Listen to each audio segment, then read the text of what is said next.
Hello friends, क्या हाल चाल है आप लोगों के। दोस्तों, आज मैं आपको बताऊंगा कि पैसे से पैसा कैसे कमाया जाता है। हर कोई बंदा रिच बनना चाहता है, लेकिन उसके अंदर ये पता ही नहीं होता कि मैं रिच कैसे बन सकता हूँ। मंदबुद्धियों की तरह पैसे जोड़ जोड़ कर रखी जाते हैं, जोड़ जोड़ कर रखी जाते हैं, लेकिन पैसे से पैसा कमाने की अकल नहीं उनमें आती। सिर्फ जोड़ने की अकल आ गई है।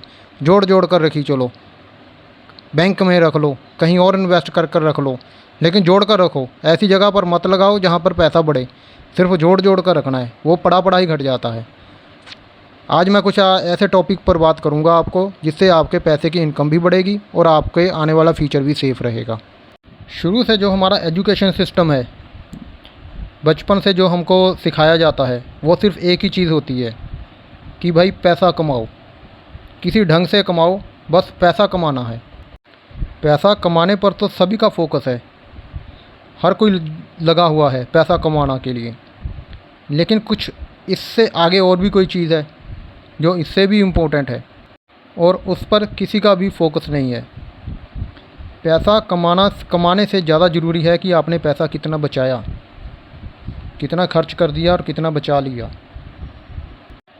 सपोज़ आपने 50,000 60,000 रुपये एक महीने का कमा भी लिया, 60,000 कमा लिया, 65,000 का खर्चा कर दिया। कहने की बात यह है कि आपने कितना कमाया, उससे ज़्यादा इम्पोर्टेंट ये चीज़ है कि आपने कुछ बचाया भी है या उससे ज़्यादा खर्च कर दिया। और उसके बाद आपने जितना बचाया उसको किस तरीके से आगे इन्वेस्ट किया, ये भी बहुत इम्पोर्टेंट है। कमा तो लिया, लेकिन इन्वेस्ट कहाँ पर किया। और ये चीज़ हमको स्कूलों में, कॉलेजों में कहीं नहीं सिखाया जाता। कमाने पर सभी ने जोर लगा दिया, बचत किया कि बचत तो सियाने बंदे चलो कर लेते हैं, जिनको समझदार होते हैं, लेकिन इन्वेस्ट कहाँ किया बचत के बाद। अगर आप स्मार्ट तरीके से इन्वेस्ट करेंगे तो आने वाला फ्यूचर आपका बहुत ही ज़्यादा सेफ होगा। सपोज़ अगर आप एक महीने के 2 या 3 हज़ार रुपया इन्वेस्ट करेंगे, तो आने वाले 20 साल 30 साल बाद आप अंदाज़ा नहीं लगा सकते कि आपके पास कितने पैसे होंगे, कितने पैसे आपकी बचत के बन चुके होंगे। इन्वेस्ट किया है तो उसमें कितने पैसे बढ़कर आपको मिल चुके होंगे। यह टॉपिक आज का बहुत ही ज़्यादा इम्पोर्टेंट है, सिर्फ उन्हीं लोगों के लिए नहीं जिनकी एज 18 साल है, 25 साल है, 30 साल है, मेल है या फीमेल है। ये सभी के लिए इम्पोर्टेंट है। हर किसी को इस टॉपिक को सुनना चाहिए। अगर आज आपकी उम्र 15 साल या 18 साल है, 20 साल है, तब भी आपके लिए ये वीडियो बहुत ही ज़्यादा इम्पोर्टेंट है, क्योंकि इस वीडियो से आज आपको बहुत कुछ सीखने को मिलेगा जो आगे आपकी लाइफ में बहुत ही ज़्यादा काम आएगी। अब ये आइडिया कहाँ से आया, इस बात के बारे में भी मैं आपको बताता हूँ। मेरे किसी फ्रेंड के पास में थोड़ा सा फंड पड़ा था, वो पूछ रहा था कि मैं इसको इन्वेस्ट कहाँ पर करूँ। मैंने उससे पूछा कि कितना फ़ंड पड़ा है तुम्हारे पास और कहाँ पर रखा हुआ है। उसने कहा कि बैंक में रखा हुआ। मैंने कहा बैंक में? आप लोगों में ही बहुत सारे लोगों का फंड बैंक में पड़ा होगा। और मैं कहा बैंक में कहाँ पर? उसे कहा सेविंग्स अकाउंट में। 4-5 की तकरीबन 4-5 लाख के करीब उसने रखा हुआ है, ये उसने मुझको बताया। सेविंग अकाउंट में इंटरेस्ट कितना है क्या आपको मालूम है? 3 से 4%, इससे ज़्यादा वो बैंक वाले देते नहीं हैं। और इन्फ्लेशन कितनी है? इन्फ्लेशन का मतलब समझते हैं ना आप? मान लीजिए पेट्रोल डीजल पर ले लीजिए, पेट्रोल आज का क्या रेट है? होगा 97 रुपये। और आज से मान लीजिए 2 साल पहले के ही लगा लीजिए रेट, कितना रेट था तब? 65 70। और देखिए रेट कितना बढ़ चुका है। और जो चीज़ 70 से इतना ज़्यादा रेट बढ़ चुका है, अगर वही पैसा आपका सेविंग अकाउंट में पड़ा होता, क्या ये आने वाले 2 सालों में इतना बढ़ सकता था?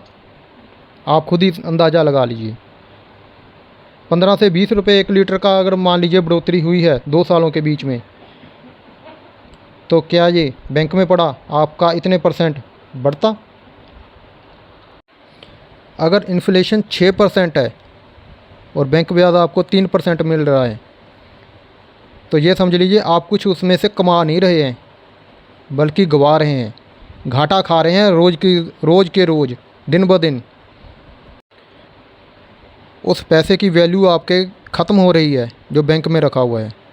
आप खुश हो रहे हैं कि हमने कुछ जोड़ रहे हैं, लेकिन आप जोड़ नहीं रहे, आप अपना नुकसान कर रहे हैं। महंगाई बढ़ रही है, इन्फ्लेशन बढ़ रहा है। इन्फ्लेशन 6% है, इनकम आपकी 3% है, इंटरेस्ट वहाँ का। जब मैंने उनसे ये बात बोली तो वो सरप्राइज्ड हो गए और पूछने लगे कि अब मैं इसका करूं क्या।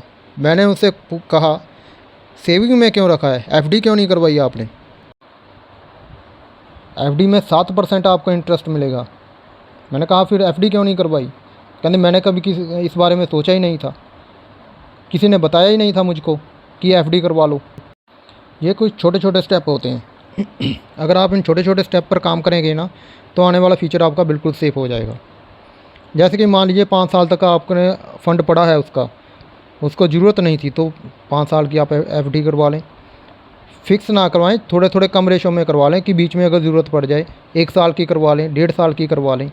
बैंक वालों के पास बहुत सारे ऑप्शन होते हैं। 3 साल की करवा लें, 5 साल की करवा लें, 8 साल की करवा लें। ज़रूरत कभी भी पड़ सकती है, आप उसको डिवाइड कर कर करवा सकते हैं। ज़रूरी नहीं है कि एक बार में फ़िक्स अमाउंट ही आपने जमा करवानी है, पूरी की पूरी अमाउंट। अगर हम सिर्फ इतना सा ही स्टेप उठा लेना तो आने वाले 20 सालों में देख लीजिए कितना फ़र्क पड़ जाएगा। कहाँ 3% और कहाँ साल का 7%। आपने कितना पैसा कमाया उससे भी ज़्यादा इम्पोर्टेंट है आपने कितना पैसा बचाया, और उससे भी ज़्यादा इम्पोर्टेंट है बचे हुए पैसे को आपने कहाँ पर इन्वेस्ट किया। सबसे इम्पोर्टेंट यही चीज़ है।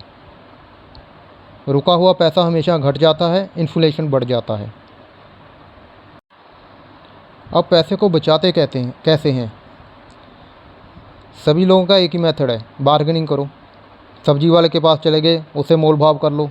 कपड़े वाले के पास चले गए, उससे मोल भाव कर लो और खुश हो जाते हैं, आज हमने 50 रुपये उससे कम दिए हैं, हमने बचत कर ली। और मैं आपको कोई बड़े स्टेप बताना चाहता हूँ, ये छोटी छोटी बातों पर मैं आपका ध्यान नहीं खींचना चाहता। इससे आपकी ज़िंदगी में कोई ख़ास चेंजिंग नहीं आएगी। कुछ बड़े स्टेप ऐसे उठाएंगे जो मैं आपको बताऊंगा, उससे आपकी लाइफ भी अच्छी बन जाएगी आने वाले समय में, और आपकी बचत जो है वो भी बहुत बढ़िया बनकर रिटर्न आपको मिलेगी। जो पैसे आपको आज देखने में हज़ारों लग रहे हैं ना, आने वाले टाइम में वो ही रुपया आपका लाखों में बन जाएगा। अब आपको एक और बहुत बड़ी बात बताता हूँ। आप लोगों में से कितने जानों ने इंश्योरेंस करवाई हुई है? तकरीबन बहुत सारे लोगों ने, आप में से जो ऑडियंस सुन रही है, तकरीबन आधे से ज़्यादा ने तो इंश्योरेंस करवाई होगी। लेकिन आपने इंश्योरेंस कौन सी करवाई हुई है? बहुत सारे लोगों को तो यही नहीं पता कि भाई आपने इंश्योरेंस कौन सी करवाई हुई है। सिर्फ ये पता है कि भाई इंश्योरेंस की हुई है हमारी। आप में से कितने लोगों ने एंडोमेंट इंश्योरेंस करवाई हुई है? बहुत सारे लोगों को तो ये भी नहीं पता होगा भाई कि एंडोमेंट इंश्योरेंस क्या होती है। आपने 1 साल का 20,000 50,000 फ़िक्स दिया और आने वाले 15-20 साल में आपको इतने हज़ार रुपया, इतने लाख रुपया आपको मिल जाएगा। ये होती है एंडोमेंट इंश्योरेंस। यहाँ पर हमारे इंडिया में हर कोई यही बात समझता है कि साल का इतना पैसा 20,000 50,000 जाएगा और आने वाले 15 साल 20 साल बाद हमको इतने लाख रुपया मिल जाएगा। बस इससे ज़्यादा किसी को कुछ नहीं मालूम। सुनने बड़ा ये अच्छा लगता है 20 लाख मिल जाएगा, लेकिन ये बेवकूफ़ों वाली बात है। आप में से कितने लोगों ने टर्म इंश्योरेंस का? हार्डली ज़्यादा से ज़्यादा अगर आप 100 बंदे बैठे हैं तो इसमें से 5 या 6 बंदों ने ही करवाई होगी टर्म इंश्योरेंस। इतना ज़्यादा डिफरेंस क्यों है? टर्म इंश्योरेंस के बारे में कोई भी ट्रैवल इंश्योरेंस वाला आपको कभी नहीं बोलेगा, क्योंकि उसमें इंश्योरेंस जो करता है ना, उसको पैसा ना के बराबर मिलता है, यानी कि उसको कमीशन मिलता ही नहीं, यूँ समझ लीजिए। जो एंडोमेंट प्लान्स होते हैं, यूपीआई प्लान होते हैं, उनमें इंश्योरेंस वालों को मोटा पैसा मिलता है। कुछ कुछ केसों में तो उनको 30% तक का भी पैसा मिलता है। इसमें अगर आपने 20,000 का इंश्योरेंस कराया तो 30% तो गया इंश्योरेंस करने वाले के पास, 6,000 रुपया उसके पास चला गया, यूँ समझ लीजिए। आपका नहीं कट गया, यानी उसको कमीशन मिल गया इतना इंश्योरेंस करने वाले को। सपोज़ अगर आपका 6,000 रुपया कहीं गिर जाए या कहीं लॉस हो जाए, कितने दिन तक आप उसके बारे में सोचोगे? 1 दिन 2 दिन, उसके बाद भूल जाओगे। यूँ ही होगा कि मेरा तो कोई पैसा गिरा ही नहीं, दिमाग अपने आप उसी स्टेज पर फिर आ जाएगा, वही काम धंधे रोज़ के वही से चलता रहेगा। क्योंकि इतने पैसे की वैल्यू हम भी जानते हैं कि कितनी होती है। और जो ये टर्म इंश्योरेंस होती है, इसमें ना के बराबर पैसा कटता है, कमीशन बिल्कुल भी नहीं जाता है इस स्कीम में। टर्म इंश्योरेंस होती है कि आपने साल का 20,000 दो, 30,000 दो, 10 साल की कर लो, 20 साल की कर लो, लेकिन आपको पैसा रिटर्न वापस नहीं आएगा। ये टर्म इंश्योरेंस होती है। इसका मतलब ये नहीं कि आपको कुछ भी रिटर्न नहीं आएगी, लेकिन जब तक आप ज़िंदा हैं, सपोज़ आपको कुछ हो जाता है, तो वो जो पैसा है ब्याज के समेत आपके बीवी बच्चों को, आपकी फैमिली को मिल जाता है। ये होती है टर्म इंश्योरेंस। इसका मतलब बस यूँ ही समझ लीजिए कि आपकी फैमिली को बाद में किसी तरीके की कोई मुश्किल ना आए, किसी रहने में कोई दिक्कत ना आए। सपोज़ आप ही अर्निंग करते हो, 20,000 30,000 एक महीने का कमाते हो, और उनके आपके हस्बैंड के जाने के बाद, आपके जो कमाता है उसके जाने के बाद, आपकी जो पॉलिसी उसने करवाई हुई थी टर्म इंश्योरेंस, उसका जितना भी पैसा होगा वो आपके घर में, आपको जिसके नॉमिनेशन होगा उसको मिल जाएगा, ताकि आने वाले समय में उसको कोई दिक्कत ना हो। और जो दूसरी पॉलिसी होती हैं, एंडोमेंट, यूपीएल जो भी होती हैं, इसमें कवर बहुत कम होता है, ना के बराबर होता है। मान लो इसमें अगर आप 50,000 का प्रीमियम देते हो, तो आपको आने वाले 10 या 15 सालों में मिल जाएगा 10 से 20 लाख। तो अगर उसके बाद आपको 20 साल बाद 10 से 20 लाख रुपया आपको मिल जाए, तो क्या उससे आपकी सारी फैमिली की प्रॉब्लम सॉल्व हो जाएंगी? अगर नहीं होगी तो फिर ऐसी इंश्योरेंस कराने का फ़ायदा क्या? क्योंकि 20 साल बाद महंगाई भी तो देख लो कितनी ज़्यादा बढ़ जाएगी। स्कीम देख लो इन कंपनी वालों के दिमाग की। 20 साल रख लिए, 20 साल रखने के बाद आप प्रीमियम देते रहे, आए साल भरते रहे। 20 साल निकल गए, 20 साल के बाद में आपको 10 लाख 15 लाख वापस भी आ गया। तो महंगाई भी तो देखो, महंगाई कितनी बढ़ जाएगी आने वाले 10 सालों में, 15 सालों में। तो आपके पास क्या आया? बाबा जी का ठुल्लू। अब और आगे की सोचें। मान लीजिए आपको 20 लाख रुपया आपके पति के जाने के बाद आपको मिल गया, परिवार वालों को, आपने बैंक में रख दिया, एफडी करवा दी, तो महीने का कितना हुआ? 1,14,000, 1,40,000, और महीने का 12,000। तो क्या 12,000 रुपये महीने में आपकी फैमिली का गुजारा हो जाएगा? वो भी 20 साल बाद। अगर 12,000 रुपये महीने में आपके बच्चों के, आपके घर में, उनके बूढ़े माँ बाप के लिए, अगर ये चीज़ 12,000 में आप नहीं कुछ भी कवर हो रहा, तो फिर ऐसी चीज़ों में पैसा क्यों लगा रहे हैं? असल में हम लोग सोचते ही नहीं हैं। सोचने वाला दिमाग तो कोई और ही लगा रहा है। हम तो बुद्धुओं की तरह उसमें फंसते जा रहे हैं। आजकल जो एजेंट हैं बैंक में जो हैं, अगर आपके बैंक में थोड़ा सा भी पैसा रखा हुआ है तो उनके फ़ोन आने शुरू हो जाएंगे। आते हैं ना फ़ोन उनके बैंक वालों के, सर आप ये करवा लीजिए, ये स्कीम है, ये करवा लीजिए। तो वो अक्सर वही चीज़ आपको बताएंगे जिनमें उनका फ़ायदा हो, ना कि आपका फ़ायदा हो, क्योंकि उनको आपका बैंक बैलेंस दिख रहा है। वो आपको नए नए ऑफ़र बताएंगे, और जिसमें उनका फ़ायदा होगा वो आपको वही स्कीमें बताएंगे। इस बेसिक सी चीज़ को आप समझ लेना। तो टर्म इंश्योरेंस के लिए आपको कोई भी नहीं बोलने वाला कि टर्म इंश्योरेंस करवा। उल्टा आपको समझाएंगे कि इसमें आपको कुछ मिलेगा तो नहीं। अब टर्म इंश्योरेंस का फ़ायदा भी समझ लो, उसके लाभ क्या हैं टर्म इंश्योरेंस के। अब एंडोले पे यूपीएल का समझ लीजिए, प्रीमियम दिया आपने 50,000 का, और कवर कितना है? 20 लाख का, मैक्सिमम 20 लाख का। 10,000 या 20,000 आपके लिए महीने का कुछ भी नहीं है। और टर्म इंश्योरेंस का क्या फ़ायदा है? मान लीजिए 10,000 रुपया आप देते हो साल का, और कवर कितना है? 1 करोड़ का। बाई चांस आपको कुछ हो जाए तो आपकी फैमिली को 1 करोड़ रुपया मिलेगा, अगर आप टर्म इंश्योरेंस में पॉलिसी में काम कर रहे हैं तो। इंश्योरेंस करवाई हुई है अगर आपने टर्म इंश्योरेंस। अब अगर इन्होंने 1 करोड़ रुपया बैंक में रखा तो साल का कितना हो गया? 7 लाख रुपया साल का। और महीने का कितना हुआ? और महीने का हुआ अराउंड 60,000, 60,000 रुपया महीने का, बिना कुछ किए।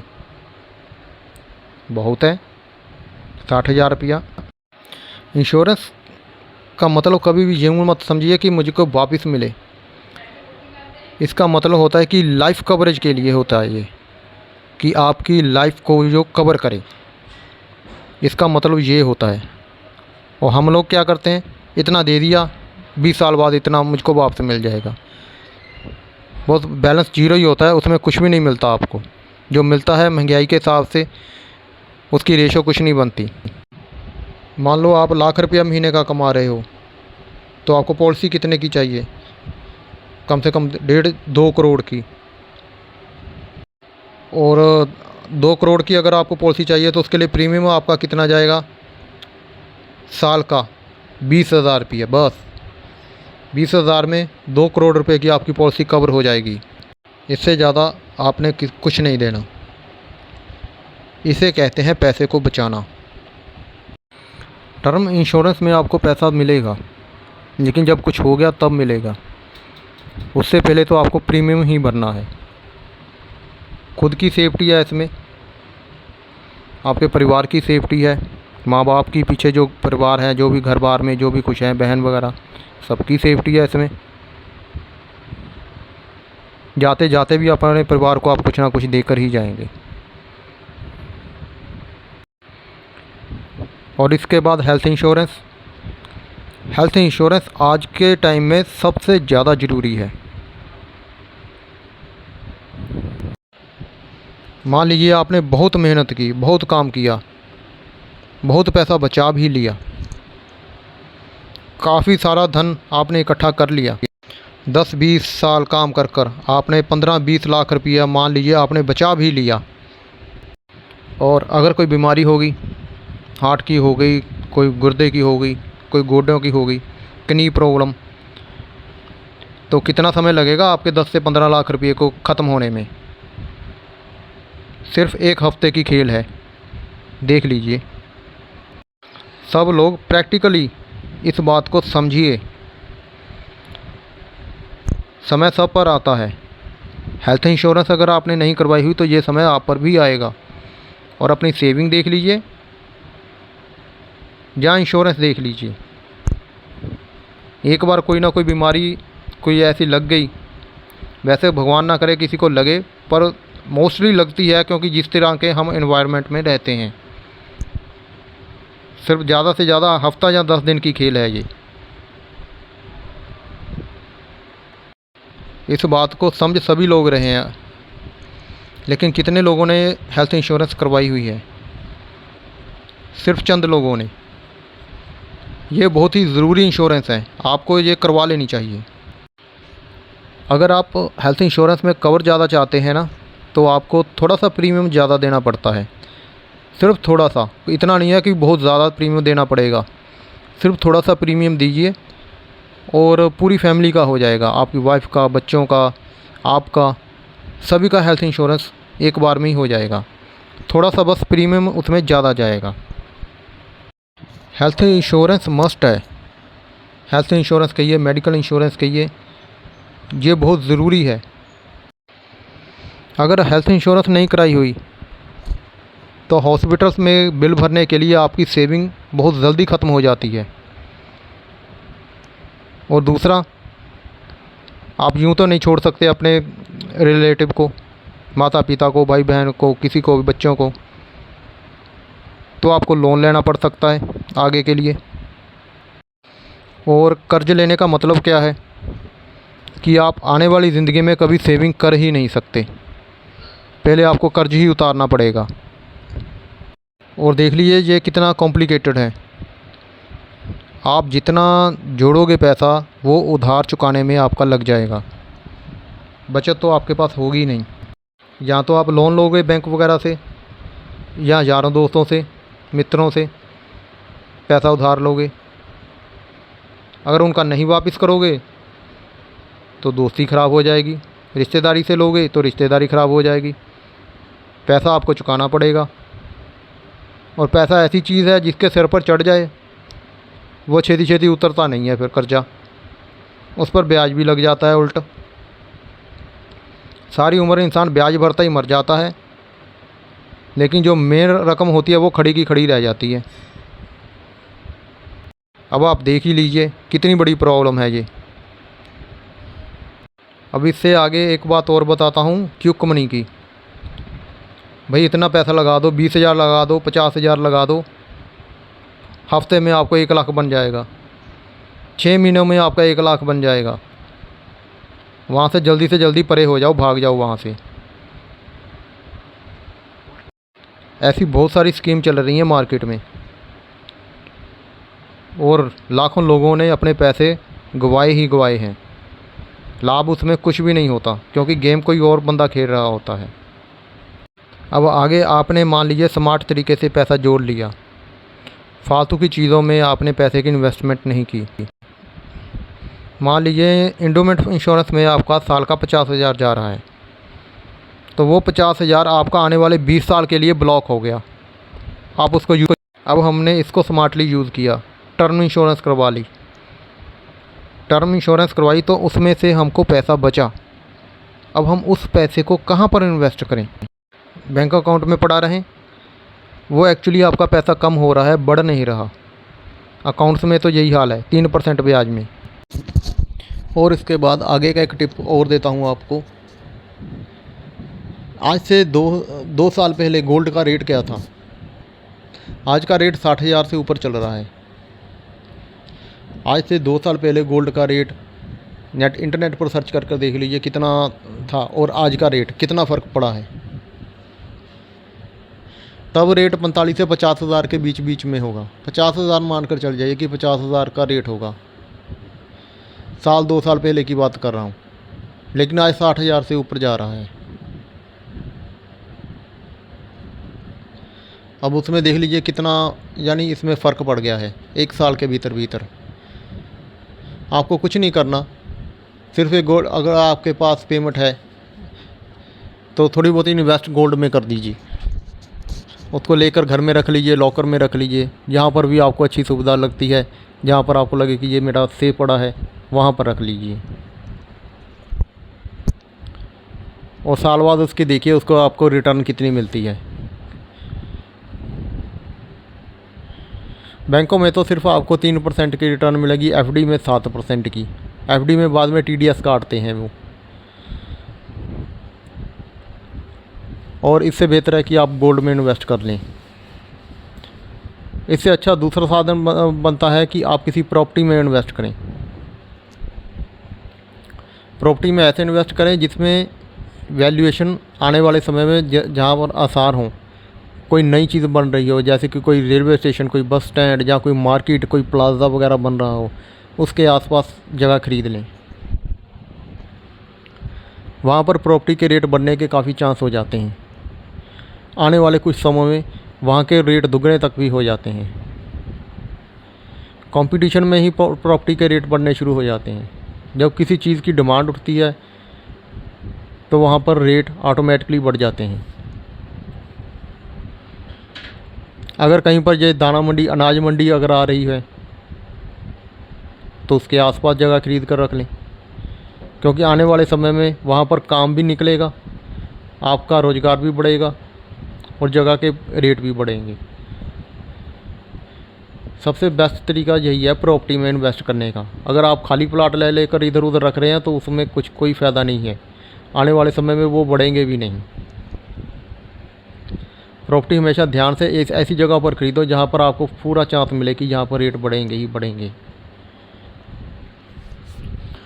और गोल्ड के रेट तो भाई ये कहने की बातें हैं कि ये घट भी जाता है, बढ़ भी जाता है। घटा हुआ तो कभी किसी ने देखा ही नहीं है। 500 रुपया घट गया, अगले दिन 700 बढ़ गया। ये कोई गोल्ड में वो चीज़ नहीं है। साल की रेशियो चेक करनी चाहिए गोल्ड की।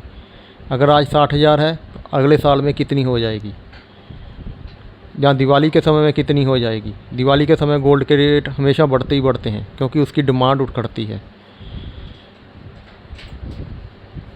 कुछ लोग बाहर से गोल्ड ख़रीद लेते हैं दुबई से, वहाँ पर काफ़ी सस्ता मिल जाता है, लेकिन वहाँ से आप ज़्यादा इकट्ठा लेकर नहीं आ सकते। ज़्यादा से ज़्यादा आप 40 ग्राम तक ले आ सकते हैं, और तकरीबन 10 ग्राम पर आपको 3 से 4 हज़ार रुपये का फ़र्क पड़ेगा वहाँ से लाने पर। थोड़ा बहुत वहाँ से सस्ता पड़ जाता है, लेकिन बहुत ज़्यादा सस्ता नहीं पड़ता। आने जाने का भी खर्चा तो होता है, तो फिर 3-4 हज़ार पीछे कोई मैंने नहीं रखता ये बात। अगर LIC में इन्वेस्ट करनी है तो लाइफ इंश्योरेंस में कीजिए, जो आपकी लाइफ को कवरेज करे, जिसमें आपको 1 करोड़ तक का बीमा मिल जाए, वो सबसे बेस्ट है।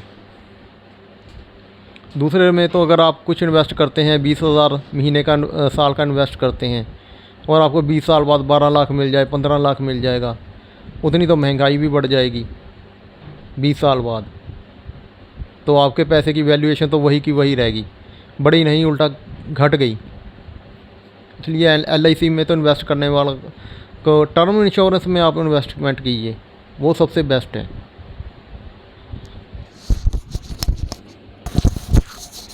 इसलिए पैसा जितना हम कमाते हैं उससे बचाना और उसको इन्वेस्ट करना, इन तीनों चीज़ों में बहुत ज़्यादा फ़र्क रह जाता है। लाइफ में हमको कोई सिखाता ही नहीं है। बचपन से हर कोई बच्चे को यही सिखाता है, माँ बाप अपने बच्चों को यही सिखाते हैं, यहाँ पर ख़र्चा मत करो, तुम्हारा नुकसान हो जाएगा, यहाँ पर ख़र्चा मत करो, पैसे को बचाओ। कभी बच्चों को ये सिखाया ही नहीं है कि किस तरीके से पैसे को इन्वेस्ट किया जाता है, किस जगह से इन्वेस्ट करेंगे तो आपकी पेमेंट आपकी बढ़ जाएगी। स्टार्टिंग में बच्चों को छोटे छोटे कामों पर ज़रूर लगाओ, उनको बैंक भेजो, वहाँ पर उनको डिपॉज़िट करना सिखाओ कि किस तरीके से पेमेंट डिपॉज़िट की जाती है। उनको किसी चीज़ की आगे की नॉलेज मिलनी ज़रूरी है। उनको पता लगना चाहिए कि हम लोग किस तरीके से डिपॉज़िट करते हैं, बैंक में किस ढंग से जाते हैं, और वहाँ से हम किस तरीके से पैसे विड्रॉवल कराते हैं, किस तरीके से जमा कराते हैं।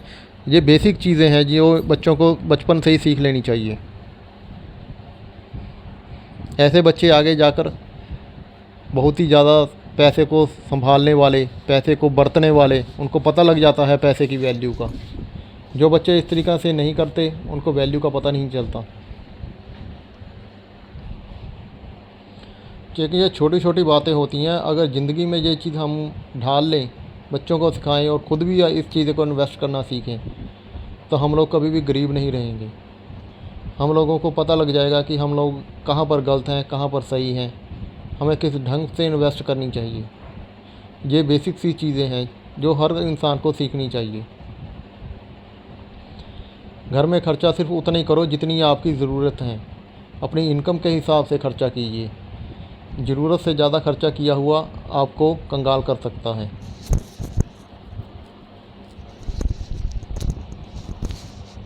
काफ़ी कुछ सीखने को मिलता है यहाँ पर। आप हमारे चैनल को लाइक एंड सब्सक्राइब ज़रूर कीजिए और हमारे चैनल को सब्सक्राइब कर लीजिए। आगे भी काफ़ी आपको इन्फॉर्मेशन और मोटिवेटेड वीडियो इस चैनल पर मिलती रहेंगी।